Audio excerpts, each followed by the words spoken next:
Welcome to only in virtue physics classes. Important question के series में आज मैं लेकर आई हूँ इलेक्ट्रोमैग्नेटिज्म में chapter number 3 which is electric field in matter. Unit 2 को ये कवर करता है। एक ही चैप्टर है बेटा यूनिट 2 के अंदर। यहाँ पर हम शॉर्ट आंसर टाइप के साथ साथ लॉन्ग आंसर टाइप के क्वेश्चंस के बारे में भी डिस्कस करेंगे विद आंसर ठीक है। इससे पहले के दोनों लेक्चर आपने अटेंड कर लिए होंगे, वहां पे हमने यूनिट 1 के बारे में डिस्कस कर लिया था। वहां पर भी आपको क्वेश्चन के साथ साथ आंसर्स भी मिल जाएंगे, ठीक है। उसी तरह से मैं इस वाले लेक्चर का भी पावर पॉइंट प्रेजेंटेशन का लिंक डिस्क्रिप्शन बॉक्स के अंदर मेंशन कर दूंगी, आप वहां से डाउनलोड कर लेना। फ्री ऑफ कॉस्ट है, किसी भी तरह का कोई चार्जेस नहीं है। इसी वजह से प्लीज आपके क्लासमेट्स और आपके फ्रेंड्स को भी शेयर करना ताकि उनको भी इन लेक्चर्स का प्रॉफिट मिल पाए, ठीक है। और इसके साथ साथ ही इस चैप्टर का प्लेलिस्ट भी बनाया हुआ है चैनल में। प्लेलिस्ट है इलेक्ट्रिक फील्ड इन मैटर के नेम से है, वहां पे देखना 10 to 11 लेक्चर्स होंगे। इन लेक्चर्स में ये यूनिट कंप्लीट कवर हो रहा है, ठीक है।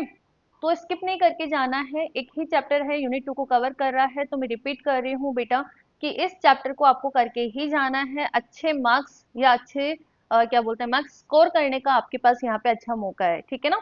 तो स्टार्ट करिए शॉर्ट आंसर टाइप क्वेश्चन से। तो first question is explain the difference between insulator and dielectric. Most of student तो यही समझते होंगे कि डाइलेक्ट्रिक और इंसुलेटर दोनों सेम होते हैं, बट दोनों सेम नहीं होते हैं, दोनों में कुछ डिफरेंसेस होते हैं। आज हम उन्हीं डिफरेंसेस के बारे में डिस्कस करेंगे। 2 मार्क्स के अकॉर्डिंग जो मैं लिखवा रही हूँ वो सफिशियंट है, ठीक है। सबसे पहले हम डिफरेंस की बात करें तो मेजर डिफरेंस इसके एप्लीकेशन पार्ट की वजह से होता है, ठीक है। डाइलेक्ट्रिक और इंसुलेटर में बात करें तो डाइलेक्ट्रिक स्टोर करता है इलेक्ट्रिकल चार्जेस को। डाइलेक्ट्रिक क्या करता है? Store electric charges. इसके अपोजिट हम इंसुलेटर की बात करें तो वह इलेक्ट्रॉन के फ्लो को अपोज करता है। बोलते हैं ना हम कि इंसुलेटर के अंदर तो करंट ही फ्लो नहीं होता, लाइक दैट वुडन। वुडन क्या है? एक एग्जांपल है इंसुलेटर का जिसके अंदर करंट फ्लो नहीं होता। करंट फ्लो क्यों नहीं होता? बिकॉज वो फ्लो ऑफ इलेक्ट्रॉन्स को अपोज करता है। करंट प्रोड्यूस होने का रीजन क्या है बताओ? करंट का डेफिनेशन क्या होता है? I equal to Q by T, flow of charges, ठीक है, वही करंट प्रोड्यूस करता है। तो फर्स्ट डिफरेंस आप यहाँ पे क्या बताओगे? द फर्स्ट डिफरेंस इज जो डाइलेक्ट्रिक है वो क्या करता है? Dielectric store the electric charges while insulator oppose the flow of electron, ठीक है। सेकेंड डिफरेंस हम इसके डेफिनेशन की बात करते हैं। डाइलेक्ट्रिक क्या होते हैं? The material in which an electric field can develop with the minimum loss of energy. Dialect material के अंदर हम इलेक्ट्रिक फील्ड को डेवलप कर सकते हैं with the minimum loss of energy, ठीक है। इस तरह के मटेरियल को हम बोलते हैं डायलेक्ट्रिक। इसके अपोजिट में इंसुलेटर की बात करूं तो वो इलेक्ट्रॉन के फ्लो को अपोज करता है, वहां पे किसी भी तरह का करंट नहीं होता है। इस टाइप के मटेरियल को हम इंसुलेटर बोलते हैं।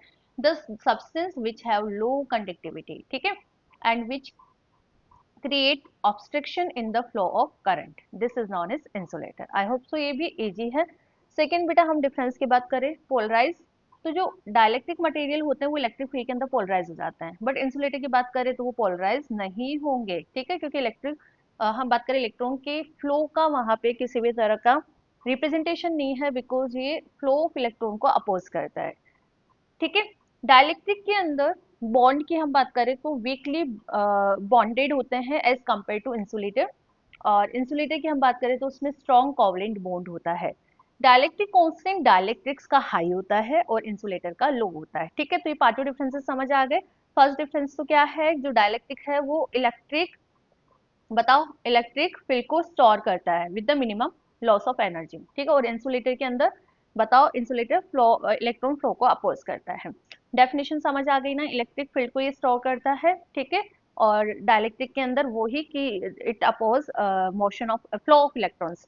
पोलराइजेशन की बात करें तो डाइलेक्ट्रिक इलेक्ट्रिक फील्ड के अंदर पोलराइज हो जाएंगे और इंसुलेटर नहीं होंगे। और डाइलेक्ट्रिक के अंदर वीकली वीकली बॉन्डेड होते हैं वो। और इंसुलेटर की बात करें तो स्ट्रॉन्ग कोवलेंट बॉन्ड होता है वहां पे। डाइलेक्ट्रिक कांस्टेंट डाइलेक्ट्रिक्स का हाई होएगा और इंसुलेटर्स का क्या होता है? लो होता है। तो they all are differences between both and sufficient है एग्जाम के पर्पस से। सो नेक्स्ट क्वेश्चन की हम बात करते हुए यहाँ पे नेक्स्ट क्वेश्चन है explain and induce dipole. Important है। आपको क्या करना है? इंड्यूस डायपोल इलेक्ट्रिक डायपोल को और एटॉमिक पोलराइजेबिलिटी को एक्सप्लेन करना है। इसके साथ साथ इसी ही टॉपिक में एक और क्वेश्चन बन जाता है, what is the relation between dipole moment and polarisability. आपको यहाँ पे डायपोल मोमेंट और पोलराइजेबिलिटी के बीच में रिलेशन बताना है। डायपोल की बात करें तो लास्ट लेक्चर में भी हमने डिस्कस करा था, when two two opposite and equal charges, मतलब मैग्नीट्यूड में इक्वल होते हैं, ठीक है, बट अपोजिट होते हैं, they are separated by a very small distance. तो ये जो पैरिंग कहलाती है वो ही डायपोल कहलाती है, जिसे हम इस डायपोल मोमेंट को हम पी से डिफाइन कर रहे थे, क्यू मल्टीपल दोनों के बीच में distance which is small D, ठीक है, this is the dipole moment. अब यहाँ पे हमें इंड्यूस डायपोल बताना है और एटॉमिक पोलराइजेबिलिटी बतानी है, तो उसके लिए हमें इसी कॉन्सेप्ट को यहाँ पे यूज में लेना है। तो स्टार्टिंग कहाँ से करोगे, डायपोल मोमेंट से ही करोगे कि डायपोल मोमेंट क्या होता है, प्लस क्यू माइनस क्यू, दो अपोजिट और इक्वल मैग्नीट्यूड वाले चार्जेस स्मॉल डी डिस्टेंस से सेपरेटेड रहते हैं, दैट टाइम हम dipole moment p equal to Q multiple D से रिप्रेजेंट करते हैं, ठीक है। इफ द, अब सुनना अच्छे से, if the centre of positive and negative charge coincident, कहने का मतलब क्या है, देखो यहाँ पे ये लीनियर है ना, यहाँ पे जो पॉजिटिव चार्ज का सेंटर है और नेगेटिव चार्ज का सेंटर है वो कॉन्साइड कर रहा है, तो लीनियर है, एक ही लाइन पे कॉन्साइड कर रहा है, it mean they are non polar molecule. अब ये क्यों पढ़ा रही हूँ, क्योंकि ये हमें डेफिनेशन आगे यूज में लेनी है इंड्यूस डायपोल मोमेंट के लिए, ठीक है। और यदि मैं बात करूँ बेटा कि ऐसे मटेरियल जिसमें क्या बोलते हैं, सेंटर ऑफ पॉजिटिव चार्ज और सेंटर ऑफ नेगेटिव चार्ज दोनों कॉन्साइड नहीं होता है due to the asymmetric shape, इस टाइप के मटेरियल को हम क्या बोलते हैं, पोलर मॉलिक्यूल बोलते हैं। If these center do not coincide, then dipole is formed and these atoms are known as polar atom like that H2O। Asymmetric shape है ना, सिमेट्रिक होता तो इस तरह से हम बोलते सीधी लाइन में, लाइक दैट H2 का बता रहे थे HH, तो हमने बोला था कि पॉजिटिव चार्ज का और नेगेटिव चार्ज का जो सेंटर होता है वो कॉन्साइड रहता है, ठीक है। तो इस तरह से H2 के अंदर है क्या, कॉन्साइड नहीं है, ये एसिमेट्रिक शेप है, तो इसमें कॉन्साइड नहीं है पॉजिटिव चार्ज और नेगेटिव चार्ज का सेंटर, ठीक है। तो इस टाइप के मटेरियल को हम क्या बोलते हैं, पोलर मॉलिक्यूल बोलते हैं, ठीक है। इफ नॉन पोलर मॉलिक्यूल की हम बात करें, उन्हें external magnetic field, external electric field के अंदर रखे, ई जब जीरो है दैट टाइम तो दोनों के सेंटर कॉन्साइड रहते हैं, बट जैसे ही हमने ई यहाँ पे अप्लाई कर दिया, ये अप्लाई करेंगे तो यहाँ पे होना क्या है, देखो positive charge of nucleus and negative charge of electron cloud experiences forces in opposite direction. तो फोर्स ऑफ जो अट्रैक्शन हो किस किस बीच में लग रहा है, न्यूक्लियस और इलेक्ट्रॉन्स के बीच में यहाँ पर लग रहा है, ठीक है। इस तरह से ये डायपोल की फॉर्मेशन हो रही है, जैसे ही आप इलेक्ट्रिक फील्ड लगाओगे, आप तो इलेक्ट्रिक फील्ड लगाएंगे तो क्या होएगा, यहाँ पे जो न्यूक्लियस और आउटर सेल्स के अंदर इलेक्ट्रॉन है वो अपोजिट डायरेक्शन के अंदर फोर्सेस को फील करेंगे और यहाँ पे डायपोल मोमेंट इंड्यूस हो जाएगा, so that the dipole moment induce, बात समझ आई। तो इस तरह से आपने यहाँ पे क्या करा है, इधर देखो जल्दी से, यहाँ पे आपने करा क्या है, नॉन पोलर मॉलिक्यूल्स यूज में लिया है, नॉन पोलर मॉलिक्यूल्स पे एक्सटर्नल इलेक्ट्रिक फील्ड लगाते हैं, तो जो पॉजिटिव और नेगेटिव चार्ज है वो स्लाइटली क्या हो जाते हैं, मतलब अपोजिट डायरेक्शन के अंदर शिफ्ट हो जाते हैं और वहाँ पे डायपोल मोमेंट इंड्यूस हो जाता है। अभी डायपोल मोमेंट जो इंड्यूस हुआ वो डायरेक्टली प्रोपोर्शनल होता है अप्लाइड इलेक्ट्रिक फील्ड कि आपने कितना अप्लाइड इलेक्ट्रिक फील्ड वहाँ पे अप्लाई करा है। प्रिपोर्शनल साइन हटाते हैं तो एक कांस्टेंट आता है जिसे हम एटॉमिक पोलराइजेबिलिटी बोलते हैं, and P equal to alpha E, P यहाँ पर क्या है, induce dipole moment. This is the relation between dipole moment and polarizability, जो कि मैंने सेकंड क्वेश्चन बोला था इसी टॉपिक के अंदर। तो दो तरह से क्वेश्चन बन जाता है, what is the induce dipole moment, तो आपको ये भी लिखना है, और इसके बाद induce dipole moment is directly proportional to applied external magnetic field, applied external electric field, okay. So if we remove proportional sign there will be an constant which is known as atomic polarizability, ठीक है। और relation आता है तो this is the relation between क्या बोलते हैं, dipole moment and atomic polarisability. तो P इक्वल टू अल्फा ई याद रखना है, याद रखना है, इंपॉर्टेंट है, ठीक है ना, इंपॉर्टेंट है। फ्री और बाउंड चार्जेस क्या होता है, अरे यार ये तो पता है ना आपको, फ्री और बाउंड चार्जेस क्या होता है। फ्री चार्जेस मतलब मेटल की मैं बात करूँ तो आउटर सेल्स के अंदर इलेक्ट्रॉन क्या होता है, फ्रीली मूव करते हैं और जिनकी वजह से वहां पे क्या होती है, करंट होती है। तो कंडक्टर की हम बात करें, like that metals, valence electrons loosely bound होते हैं एट द ऑर्डिनरी टेम्परेचर, तो वो फ्री इलेक्ट्रॉन की तरह बिहेव करते हैं।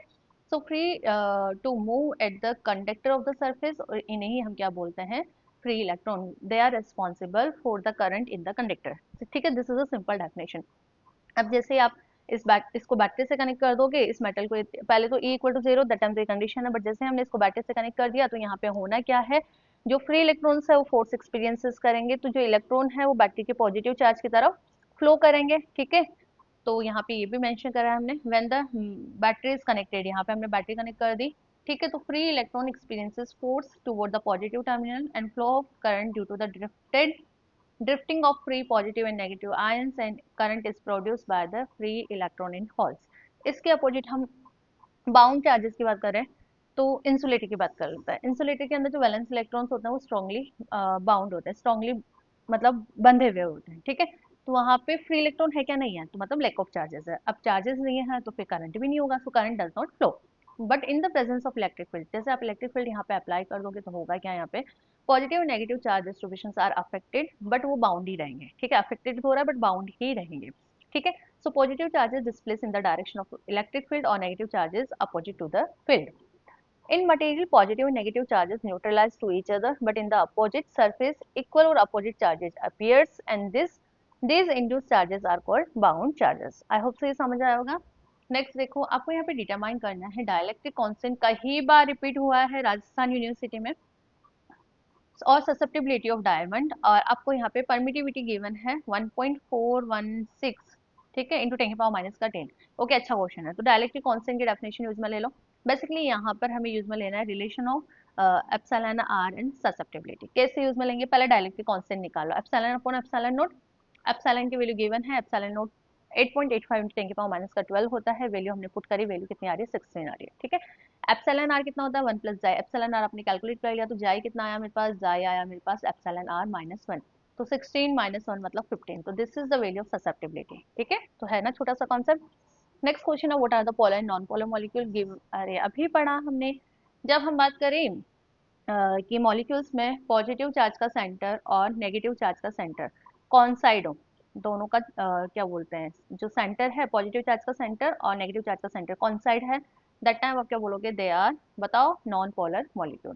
ठीक है, और हम बात करें कि due to the asymmetric shape, जो पॉजिटिव चार्ज का सेंटर और नेगेटिव चार्ज का सेंटर दोनों कौन साइड नहीं होते हैं, दैट टाइम वो क्या कहलाते हैं, polar molecule, like that H2O molecules. ठीक है. So, in the some molecules, the center of electron negative charge distributed coincided with the positive charge. ठीक है, such type of molecules are known non-polar molecules like it H2O2. इनमें dipole moment क्या होता है, zero due to the symmetrical shape. ठीक है, ये हमने डायग्राम भी बनाया है. Now the next is in the some molecule the distribution of positive charge and negative charge do not have the same center. ठीक है, such type of molecule have a permanent dipole और permanent dipole moment होता है, like that मैंने अभी H2 आपको example भी बताया था. Such type of molecules are known as polar molecules. तो इन शॉर्ट आंसर टाइप में इसी तरह के क्वेश्चंस बनते हैं. ठीक है, आगे बढ़े. नेक्स्ट क्वेश्चन, ये लॉन्ग आंसर टाइप में क्वेश्चन आता है. Stabilize the relation between dipole moment atomic polarizability. अभी हमने निकाला था कि P इक्वल टू क्या होता है, अल्फा ई. ठीक है, तो एक तो यही क्वेश्चन का आंसर इसमें मेंशन करना है आपको. And determine the atomic polarizability of hydrogen atom considering that the negative charge is uniformly distributed over the sphere. इसका आंसर आपको इस पावर पॉइंट प्रेजेंटेशन के अंदर मिल जाएगा. अभी हम यहाँ पे कंप्लीट आंसर के बारे में डिस्कस नहीं करेंगे क्योंकि लॉन्ग आंसर टाइप का क्वेश्चन है. छोटा सा डेरिवेशन है, इजी सा डेरिवेशन है. ठीक है, एक बार आप पढ़ोगे तो सिंप्लीफाई हो जाएगा आपसे. सेकंड देखो, इसमें define electric susceptibility, atomic polarizability and polarization. कई बार ये क्वेश्चन रिपीट हुआ है, लॉन्ग आंसर टाइप में भी आ जाता है और शॉर्ट आंसर टाइप में भी आ जाता है. इसका आंसर आपको प्लेलिस्ट में लिंक में इसमें डिस्क्रिप्शन बॉक्स में मेंशन कर रही हूँ बेटा. इलेक्ट्रिक फील्ड इन मैटर की प्लेलिस्ट मेंशन कर रही हूँ, वहाँ पे लेक्चर नंबर 3 उठा लेना. वहाँ पे मैंने अच्छे से इन तीनों ही टर्मिनोलॉजी के बारे में डिफाइन करा है. Okay, the next question is a positive charge is placed in a dielectric medium and find effective charge at the centre of dielectric medium and deduce Gauss law. इसका आंसर भी आपको playlist के अंदर मिल जाएगा. ठीक है, और इसके अंदर भी है प्लेलिस्ट, क्या बोलते हैं, पावर पॉइंट प्रेजेंटेशन में भी है, यहाँ से भी आप देख सकते हो.